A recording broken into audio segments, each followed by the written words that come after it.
जय हिंद। मैं सुनील यादव। आज का ये वीडियो फोकस होने वाला है एमपीपीएससी प्रारंभिक परीक्षा जो अगले माह 19 जून 2022 को होने वाली, उस पर हम बात करेंगे।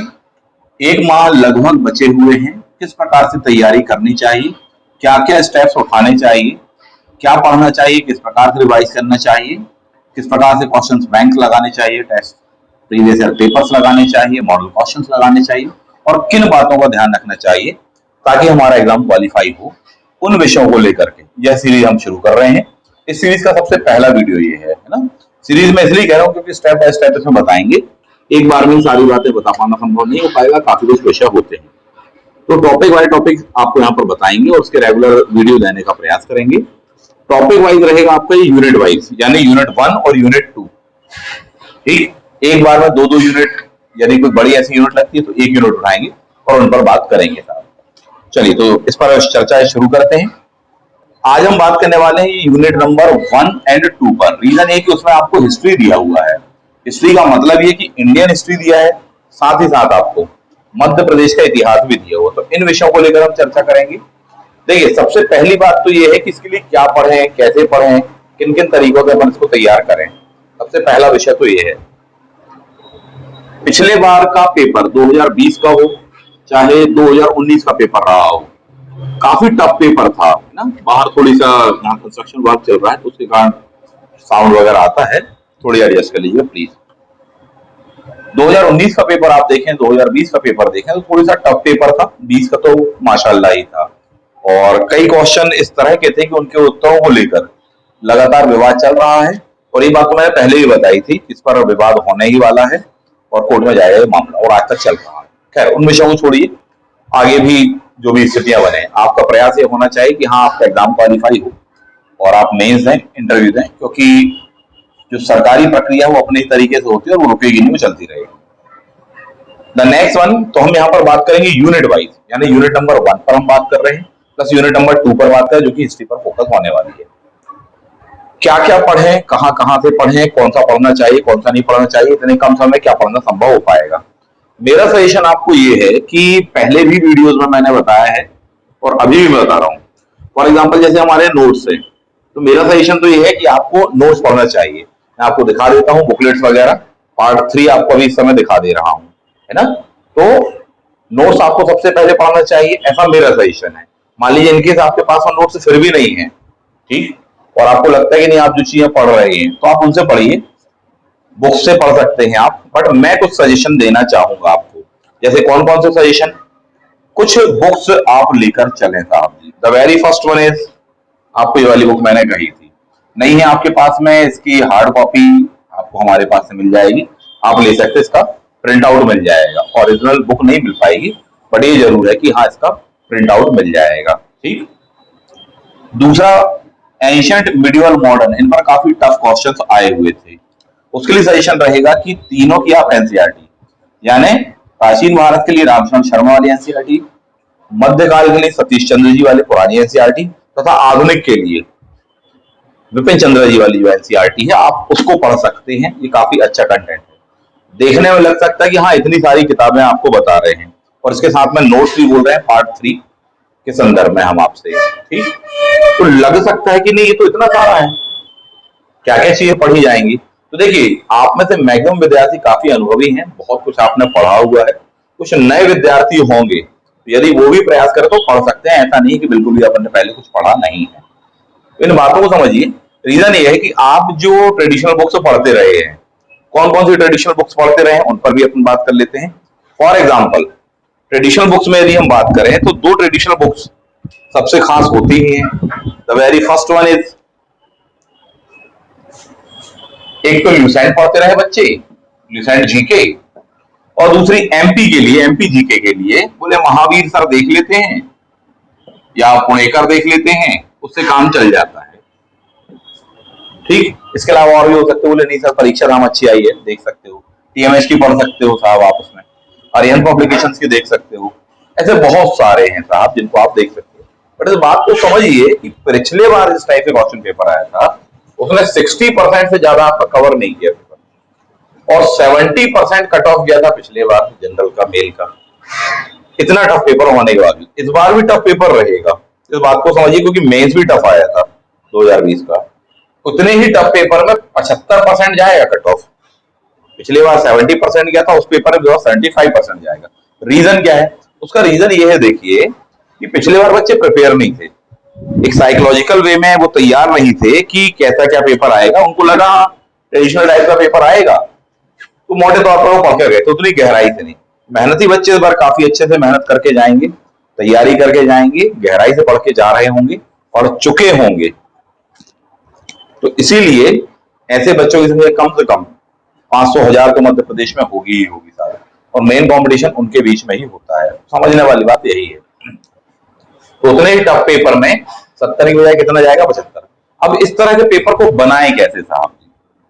इस तरह के पेपर को बनाने की सबसे पहले आपके हाथ में कंटेंट होना चाहिए। जो मैंने आपको बुक्स बताई हैं, आप उनको पढ़िए बहुत अच्छे से। ये जो आपने बुक्स ली हैं, इनको पढ़ लीजिए, मना नहीं कर रहा मैं, है ना।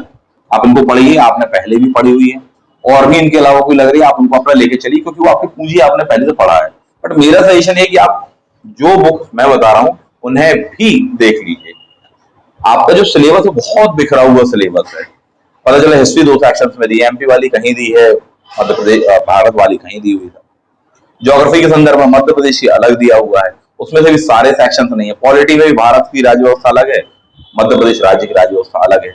एक 5 नंबर की यूनिट में, एक 6 नंबर की यूनिट में दिया, तो बहुत बिखराव है, किसी एक किताब में नहीं मिल पा रहा होगा आपको, और आपको सिलेबस के अकॉर्डिंग पढ़ना है साहब, तो वो कहाँ मिलेगा? तो इसलिए मैंने आपको सजेशन दिया कि साहब आप इनसे पढ़िए, नोट्स बेस्ट है आपके लिए, सारी चीजें आपको एक ही स्थान पर मिल जाएगी। प्रीलिम्स के नोट्स के लिए मैंने यही कहा था, मेंस के सारा कुछ सिलेबस के अकॉर्डिंग और बहुत अच्छी क्वालिटी में कंटेंट बनाया है, और बहुत अच्छी इन्फॉर्मेशन है। पिछले बार के बहुत सारे टफ क्वेश्चन थे, वो इसमें से ही कवर हो गए थे, चाहे धनपाल वाला क्वेश्चन रहा हो, चाहे सांची काकनाथ दूध वगैरह का हो, तो बहुत सारे क्वेश्चन। उसके अलावा भी कई टफ क्वेश्चन थे जो कि कवर नहीं हो पाए थे। फॉर एग्जाम्पल, जैसे कि बताया जाए कुछ क्वेश्चन के बारे में आपको, तो जैसे आया था क्वेश्चन कि ऐसा कौन व्यक्ति है जो कोई भी नहीं है भारत में जो कि गोरे लोगों को अच्छी नजरों से देखता हो साहब, इस तरह से करके क्वेश्चन आया हुआ था। ऐसी जानकारी हमको कहां से मिलती है कि मध्य प्रदेश मौर्य काल में मालवा क्षेत्र को उनके साम्राज्य में मिला लिया गया, इस तरह का क्वेश्चन था। मतलब बहुत ऑड क्वेश्चन थे बच्चों के लिए साहब। तो ये जो चीज रही है, ये आपको कवर इन्हीं से हो पाएगी। फॉर एग्जाम्पल, जैसे ही कहा जाए आपको, एक क्वेश्चन था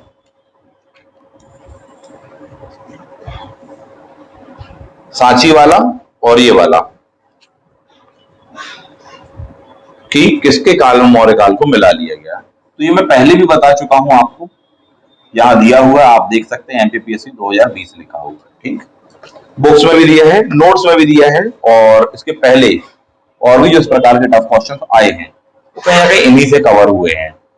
नोट्स में फायदा बस यही हो जाता है कि इतनी सारी जो बिखरी चीजें वो आपको एक स्थान पर मिल जाती है, यानी जो सिलेबस में जो आपका कंटेंट है वो एज इट इज आपको मिल जाता है, आप उसको पढ़िए और आगे बढ़ जाइए। कुछ टेक्स्ट बुक्स आप लेकर चल सकते हैं, 50 चीजों को पढ़ने से आप बच जाते हैं, ये फायदा होता है ना। चलिए अब मुद्दे पर आ जाते हैं अपन, सीधी सी बात। तो कंटेंट आपके हाथ में ये होना चाहिए जो मैंने आपको बताया, बुक्स मैंने आपको जो बताई वहां होना चाहिए। इनके साथ साथ एक क्वेश्चन बैंक भी होना चाहिए, किसी का भी ले सकते हो, पुणेकर का ले सकते हो, महावीर का ले सकते हो, यूथ का ले सकते हो, रिहंत का ले सकते हो, जो आपको लग जाए। मध्य प्रदेश वाला और एक इंडिया वाला, उसको ज्यादा से ज्यादा आपको लगाना है। इन बातों को ध्यान रखिएगा। अब इसको समझिए, जो मैंने आपको बात बताई है, सिलेबस है, सिलेबस का लिंक आपको दे देंगे। जिस टाइप से मैंने बताया वो सिलेबस, उसमें आपको हेल्प रहेगी, क्योंकि आपको मूल सिलेबस में डिजिटल फॉर्मेट में नहीं दिया है या ना डिजिट्स नहीं दिया, मैंने इसको डिजिट्स के अनुसार बनाया हुआ है। 1 number unit, 2 number unit. 1 number की यूनिट में आपको दिया 1.1 में दिया मध्य प्रदेश के इतिहास की महत्वपूर्ण घटनाएं और प्रमुख राजवंश। क्या पढ़ोगे इसके लिए? इसमें गिने चुने टॉपिक पर काफी अच्छे से क्वेश्चन आता है, खासकर प्राचीन मध्य प्रदेश में आपको कलचुरी, राजा भोज, परमार वंश के बारे में काफी अच्छे से पढ़ लेना चाहिए। मालवा कहीं ना कहीं मध्य प्रदेश से संबंधित था, उसको पढ़ लेना चाहिए। आप जिन भी बुक से पढ़ रहे हैं, जो भी कंटेंट से पढ़ रहे हैं, उनको पढ़िए, बट जो सजेशन इनके बारे में दिया है मैंने, इनसे जरूर देख लीजिए, एक बार अपने आप को ब्रश अप कर लीजिए। क्योंकि देखिए, आपने कितनी ही अच्छी किताब पढ़ी हो, अच्छी है बुकें जो आपके पास में, मना नहीं कर रहे, पर अगर उनमें से नहीं आया उतना क्वेश्चन पेपर, नहीं कवर किया, तो क्या मतलब निकलेगा, है ना। मेहनत पर पानी फिर जाता है कई बार, तो ऐसा ना हो, अपन उस रेंज को कवर करें जहाँ पेपर हमसे 80% 85% हमसे बन जाए। तो उसके लिए सजेशन ये है, बाजार में तो बहुत सारी चीजें उपलब्ध हैं, बच्चे कंफ्यूज घूमते हैं, केवल उसके कवर पे से उसको जज करने का प्रयास करते हैं, और बाद में मालूम चलता है कंटेंट तो गुणवत्ता परक था ही, और बाद में कब जब एग्जाम हो जाता है तब मालूम चलता है कि बोले फालतू पढ़ते रहता है इसमें से। तो इन बातों को समझिए, बहुत सारी चीजें आपको इनमें मिलेंगी, और नहीं तो बेस्ट क्या बताया मैंने, नोट्स वाली बात कही आपसे, वो ले लीजिए, आप सारी टेंशनों से फ्री हो जाएंगे। प्लस साथ ही साथ हमसे जुड़ भी पाएंगे, उसका एक गाइडेंस भी मिलेगा, एक लगातार मार्गदर्शन भी मिल पाता है। और रेगुलर क्लास यदि आप हमारे यहाँ करते हैं तो सबसे बेस्ट है, 1 ईयर का बैच रहता है, प्री का मेंस बैच रहता है, उसको ज्वाइन करिए। ऑनलाइन करना ऑनलाइन कर सकते हो, ऑफलाइन करना ऑफलाइन कर सकते हैं। लाइव क्लासेस रहती है, चलती क्लास के दौरान में आप बात कर सकते हैं, टॉकिंग कर सकते हैं, ये नहीं कि मैसेज टाइप कर रहे हैं आप, तो ये बहुत बड़ी फैसिलिटी होती है। यही वजह है कि हमारे यहाँ ऑनलाइन क्लास मैक्सिमम बच्चे प्रेफर करते हैं, पसंद करते हैं। आगे बढ़ेंगे, जैसे यहाँ पर आप देखें दिया मध्य प्रदेश के इतिहास के महत्वपूर्ण, तो प्राचीन कालीन मध्य प्रदेश आपका चंदेल वंश, परमार वंश, इनको बहुत अच्छे से पढ़िए। मौर्य काल वाला सेक्शन इनको बहुत अच्छे से पढ़िए, कंटेंट सही होना चाहिए जिससे आप पढ़ रहे हैं। आगे बढ़ जाएंगे, स्वतंत्रता आंदोलन के संदर्भ में मध्यकाल में ऐसा मध्य प्रदेश पर बहुत ज्यादा क्वेश्चन नहीं आता है। पिछली बार आपसे क्वेश्चन पूछा हुआ था मध्यकाल के संदर्भ में कि किसने कहा है मालवा जो है वह दक्षिण भारत की कुंजी है, कुछ इस प्रकार से। नोट्स से एज इट इज आया था, क्योंकि नोट्स हमने उसी से बनाए हुए थे, इन्हीं बुक्स वगैरह से बनाए हुए थे। तो अमीर खुसरो का वह कोटेशन था, है ना। मुझे क्वेश्चन नंबर याद नहीं है, आप मैच करके देख लेंगे, उसमें लिखा हुआ एमपीपीएससी 2020 करके लिखा हुआ है, ये दिया हुआ है कि किसका कथन था।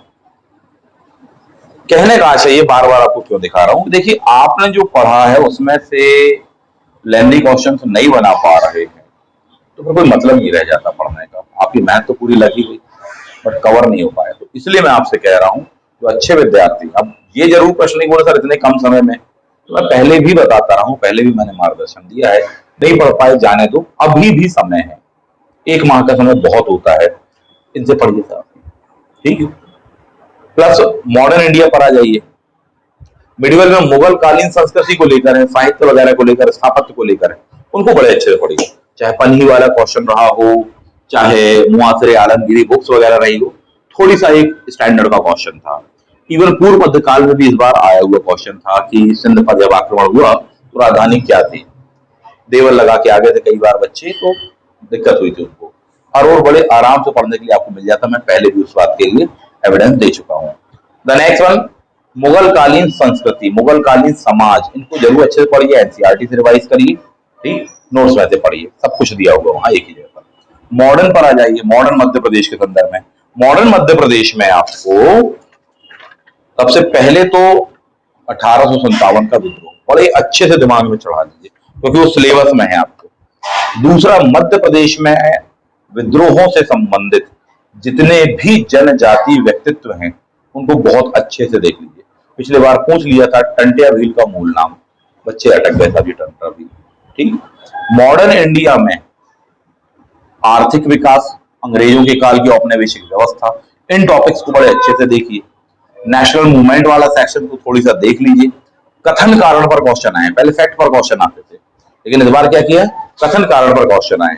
फॉर एग्जाम्पल कथन कारणों में से यदि हम देखें तो कई क्वेश्चन ऐसे मिलेंगे कि जो आपको इसमें से कवर हो जाएंगे, मैं आपसे ये कहना चाहूंगा। तो टेक्स्ट बुक पढ़ने का फायदा कहीं ना कहीं ये होता ही है आपको, और भी बहुत सारे ऐसे कथन कारण होंगे जो आपको कहीं ना कहीं लाभ प्रदान करेंगे साहब जी। तो ये चीज अपन देखें, 1857 वाला जो टॉपिक था उसमें क्वेश्चन आया हुआ था कि किसने कहा कि भ्रूणावस्था में था, इस प्रकार से क्वेश्चन था। एक क्वेश्चन था गोरे लोगों को कोई अच्छे से नहीं देखता था। ऐसे जो कोटेशन आ चुके हैं उसी प्रकार के 20 कोटेशन आपको इसमें मिल जाएंगे। मेरा सजेशन है जरा इसको अच्छे से देखो, क्योंकि अगली बार फिर उन्होंने घुमा के पूछ दिया कि ये कोटेशन किसका है, तो अपन अटक जाएंगे साहब। मान लीजिए कह देते हैं कि यह कोटेशन किसका है कि भारतीय उद्योगों से ब्रिटिश इंडस्ट्रीज प्रतिस्पर्धा नहीं कर सकते थे, इसलिए उन्होंने भारतीय उद्योगों तथा कुटीर उद्योगों का गला घोट दिया, क्योंकि बराबरी की शर्तों के साथ में भी प्रतियोगिता कर ही नहीं सकते थे। अब आप ढूंढते रह जाएंगे, अपनी गाइड में नहीं मिलेगा साहब। H.H. विल्सन का कोटेशन है। मेरे ख्याल से आपको पढ़ना चाहिए, ध्यान देना चाहिए इस चीज पर, देखना चाहिए कि कहाँ का कोटेशन है, किस प्रकार से क्वेश्चन पूछा गया है। और भी कोटेशन आपको यदि हम देखें, किसने कहा कि भारतीय वस्त्र, बहुत फेमस कोटेशन कहलाता है, किसने कहा कि भारतीय वस्त्र हमारे घरों में घर घुस चुके हैं, पर्दे गद्दे कुर्सियां इन सभी में उनका पूरी तरह से वर्चस्व है साहब जी। तो ये बता रहा है कि हाँ, भारतीय वस्त्रों के सामने प्रतिस्पर्धा नहीं कर पा रही थी वहां की इंडस्ट्रीज। बहुत ही फेमस है, उपन्यासकार है रॉबिन्सन क्रूसो के लेखक डैनियल डेफो की ये शिकायत है, बहुत ही फेमस है, बहुत ही अच्छी बुक मिली है। इसी को अगर कोटेशन बना दिया जाएगा तो फिर आप ढूंढते रह जाएंगे। इसलिए मेरा सजेशन थोड़ी सा इसको देखिए, इसको पढ़ने का प्रयास कीजिए। तो मॉडर्न इंडिया के संदर्भ में यदि हम देखें तो 1857 वाला टॉपिक बहुत अच्छे से आपको देखना चाहिए। नेक्स्ट वन, मध्य प्रदेश के संदर्भ में जो 1857 वाला है उसको बहुत अच्छे से देखना चाहिए, उस पर भी रिलेवेंट क्वेश्चंस आ रहे हैं। ये कहां से पढ़ो आप, नोट्स और जो बुक्स मैं आपको बता रहा हूं। आगे बढ़ जाते हैं, 19वीं शताब्दी का सामाजिक धार्मिक जो पुनर्जागरण का दौर है उस पर भी काफी क्वेश्चन आए हैं। तो पूछे गए क्वेश्चन है साहब, हालांकि उसमें से क्वेश्चन आसान थे, फैक्ट वाइज थे, ब्रह्म समाज इत्यादि वगैरह, वो भी आपको इसमें से देखना चाहिए। 19वीं सेंचुरी का पुनर्जागरण था, क्योंकि एज इट इज आपको मिल जाएगा। तो ये जरूर है कि हाँ, इसको पढ़ने में समय ऊर्जा लग जाएगी आपको, कि हाँ आप विपिन चंद्रा पढ़ने बोल रहे हैं इतने कम समय में, परंतु ये है कि अगर अच्छे से तैयार कर लिया आपने तो आपको फिर वो क्वेश्चन चूकेगा नहीं। फॉर एग्जाम्पल एक क्वेश्चन एक और याद आ गया, मिल भी गया वो यहाँ, लंदन टाइम्स अखबार के किस संवाददाता ने भारत भ्रमण करने वाले व्यक्ति का एक कथन लिखा है कि कोई ऐसी मिसाल नहीं है कि किसी गोरे की गाड़ी पर कोई भी भारतीय अच्छी नजरों से देखता हो। दिखाना चाहूंगा आपको as it is, page number 119 में, 120 18 में आपको ये मिल जाएगा। ये वाला क्वेश्चन था, ये मैक्सिमम बच्चों को नहीं मिला कि साहब अब ये कहाँ ढूंढेंगे हम, गूगल पर ढूंढने पर नहीं मिल पा रहा था। तो इसलिए मैं आपसे कह रहा हूँ, नोट्स और बुक्स आप इनको देखिए, सिंपल सी चीज है, इन्हीं को पढ़कर जाओगे बन जाएगा, ठीक। तो बाकी आप जो पहले से पढ़ रहे हो उनको पढ़िए, उनको ब्रशअप कर लीजिए, उनको मना नहीं कर रहा हूं, ये नहीं कह रहा हूं कि वो खराब है, इनको साथ में पढ़िए। नेक्स्ट वन, मध्य प्रदेश की जनजातियां, इनको देखना पड़ेगा आपको। बहुत डिटेल में क्वेश्चन तो अभी तक नहीं आए हैं, आने वाले समय में इन पर क्वेश्चन डेप्थ में होंगे। इन बुक्स, पुरानी जो बुक्स है उनसे काम आपका चल सकता है, नहीं तो नोट्स प्लस इसको लेकर चलिए साहब।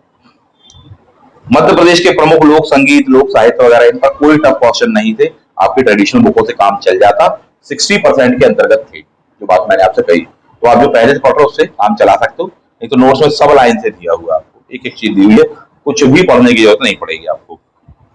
जनजाति व्यक्तित्व तो स्पेशली दिया हुआ है, तो तैयार करना पड़ेगा। धार्मिक पर्यटन स्थल क्वेश्चन आया था, जहां तक मुझे आ रहा, धर्म और इतिहास इत्यादि से जुड़ा हुआ था कि 9 नारायण 7 समुद्र ऐसा करके क्वेश्चन था। तो ये करंट का क्वेश्चन था, वो कहीं मिलेगा नहीं इतनी आसानी से। करंट अफेयर्स अच्छे से पढ़ रहे होंगे, जनरल मैगजीन जो पढ़ते होंगे उनमें कहीं टकरा गया हो तो मिलेगा, वरना वो टफ क्वेश्चन था, उसकी आप टेंशन ना लेना। तो हमारी संस्कृति से, हमारे धर्म, हमारे यहाँ की परंपराओं से संबंधित था।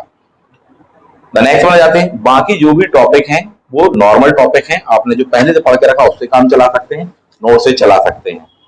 आगे बढ़ जाइए, भारत का इतिहास अपने आप में बहुत विशालकाय है, बट फिर भी मैं ये कहूंगा नोट्स और एनसीईआरटी लेकर चलिए। टफ है क्योंकि इसमें क्वेश्चन हिस्ट्री के बहुत टफ क्वेश्चन पूछे थे। The next one, national movement में आप एक चीज और कर लीजिएगा, भारत की जो प्रमुख रियासतें हैं उनको पढ़ लीजिए। वो हालांकि इसमें नहीं दिया हुआ है, मेंस में है, आपको मेंस के नोट्स में है हमारे, बट उसका प्रयास करेंगे, पीडीएफ अवेलेबल करवा देंगे। 5 रियासतें हैं, आपको उनको थोड़ा सा पढ़ लेना। रीजन ये है कि उनको लिंक करके पूछ दिया गया था आपके प्रिलिम्स में कि गहोरा राजधानी किसकी थी, या वीर सिंह देव के समय पर राजधानी क्या थी। ये थोड़ी सा टफ था, ये मेंस के सिलेबस को उठा करके प्रिलिम्स में पूछा गया है। तो इन बातों का थोड़ी सा ध्यान रखें, इसके सराउंडिंग में पढ़ें, तैयार करें, ज्यादा से ज्यादा क्वेश्चन पेपर लगाएं। ना केवल मध्य प्रदेश के प्रीवियस ईयर के क्वेश्चन पेपर लगा लीजिए, बल्कि टॉपिक वाइज भी लगा लीजिए आप मध्य प्रदेश जीके वाले क्वेश्चन, प्लस अदर स्टेट्स के जो पीसीएस के एग्जाम है, चाहे छत्तीसगढ़ का हो, चाहे राजस्थान हो, चाहे उत्तर प्रदेश पीसीएस का हो, चाहे आईएएस का हो, इनके भी जीएस वगैरह के क्वेश्चन को लगा लीजिए साहब, तब आपको जबरदस्त हेल्प मिलेगी और इन यूनिट पर आप अच्छे से क्वेश्चन बना पाओगे। इन यूनिट पर मान लीजिए 1 और 2 पर मोटे तौर पर 20 क्वेश्चन आए थे, मोटे तौर पर कह रहा हूँ, क्योंकि अकेले हिस्ट्री वगैरह में से आप देखेंगे तो 14 से 15 क्वेश्चन थे पिछले बार, जरूरी इस बार भी इतने हो सकता 10 आ जाए, है ना। परंतु मोटे तौर पर कह रहा हूँ कि नंबर 1 यूनिट और 2 यूनिट दोनों को मिला लिया जाए तो लगभग 20, 21, 22 क्वेश्चन हो रहे हैं। 60% उसका आपके ट्रेडिशनल में से कवर हो रहा था, 40% के लिए आपको एक्स्ट्रा एफर्ट लगानी पड़ेगी। वो कवर कहां से होगा? केवल नोट्स से और इन बुकों से होगा जो मैंने आपको कहा। बाकी आप ढूंढते रह जाओगे, क्वेश्चन आने के बाद में फिर उत्तर भी नहीं मिल पाएगा कहां से क्या क्या करना। तो इन बातों को समझिए, इस प्रकार से तैयार करिए। आसानी से एनसीईआरटी फटाफट अपन पढ़ सकते हैं, रिवाइज कर सकते हैं, मार्क बनाकर पढ़िएगा। पुराने वीडियोस में बताया कि बुक्स कैसे पढ़ते हैं, किस टाइप से मार्क बनाते हैं, कैसे रिवाइज करते हैं, मोटी मोटी किताबें कैसे पढ़ें, वो सारी चीजें आपको बताएगी। वैसा पढ़िए तो आपके लिए काफी हेल्पफुल होगा। जितने भी बिरले तथ्य हैं, स्पेशल तथ्य हैं जो आपको कहीं नहीं मिल पा रहे, वो सब आपको या तो इनमें मिल जाएगा या फिर आपको हमारे नोट्स में मिल जाएगा। आप बिल्कुल निश्चिंत रह सकते हैं, है ना। तो ऐसे पढ़िए, इस प्रकार से तैयार करिए। पढ़ने के साथ साथ क्वेश्चन बैंक्स भी लगाइए, लेकिन पहले लगाइए प्रीवियस ईयर के, बाद में लगाइएगा मॉडल। ये नहीं कि केवल मॉडल पर शिफ्ट हो गए। बच्चे कई बार ये करते हैं पहले प्रीवियस की बजाय मॉडल लगा, तो मॉडल पर मत पढ़िए, प्रीवियस ईयर के क्वेश्चन लगाइए, ऐसा मेरा सजेशन है ना। चलिए, तो आशा करता हूँ आपकी तैयारी अच्छी चल रही होगी। थोड़ी सा ये ब्रशअप और कर लीजिए जो मैं कह रहा हूँ, और अच्छे से आपका प्रिपेयर हो जाएगा। मार्क्स आप बाकी विद्यार्थियों की अपेक्षा एक्स्ट्रा गेन कर पाएंगे। ये सारे टॉपिक हमने क्लास में, रेगुलर क्लासेस में पढ़ाए हुए हैं, ऑनलाइन ऑफलाइन क्लासेस पढ़ाए, बहुत कंटेंट लिखवाया है, बहुत सारे एक से एक तथ्य हो या कॉन्सेप्ट हो उनको समझाने का हमने क्लास प्रयास किया। उनके बारे में सब कुछ वीडियो में संभव नहीं है, बट मेरा सजेशन आपको है कि आप स्वतः पढ़ लें, क्योंकि आप क्लास में नहीं है। सोर्सेस मैं आपको बता रहा हूँ जहां से क्वेश्चन पेपर आपका कवर हो जाएगा। ठीक है, आशा करता हूँ आपका पेपर अच्छा रहे। मिलते हैं इसके पार्ट 2 में, जिसमें हम बात करने वाले यूनिट नंबर 3 और यूनिट नंबर 4 पर बात करने वाले हैं। आप सभी को शुभकामनाएं, अच्छे से तैयारी करिए, बहुत मेहनत करिए। मेहनत का कोई विकल्प नहीं, वह आपको सफलता की ओर ले जा सकती है, निश्चित रूप से सफलता आपको दिलाएगी। मिलते हैं अगले वीडियो में। थैंक यू, जय हिंद।